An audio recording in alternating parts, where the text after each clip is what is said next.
Hey guys, and welcome back to this channel. In this video I'll be showing you guys how you can use the fuse machine in Plants vs Brainrot. So you're going to go to the island. Obviously there is a fuse machine, so first you're going to place the plant. I am going to use this cocoa tank.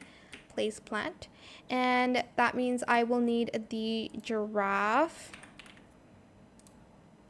Let's use this and place it. Then you are going to press fuse, and you're going to wait for the final fusion of those two, and I'll be right back with the results. Okay, countdown time. 5, 4, 3, 2, 1. Fusing. And this is what we get, a new Brainrot. Cool. I think it's just going to be in our inventory, I think. Here it is.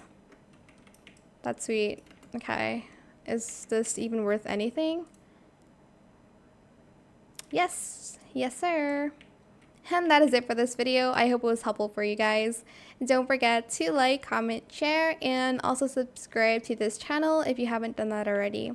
If you have any more questions about this video, just leave it in the comment section down below. I will try my best to answer them all for you guys. And if you found this video helpful, please click the thanks button as well. That is it. Thank you so much for watching. Bye.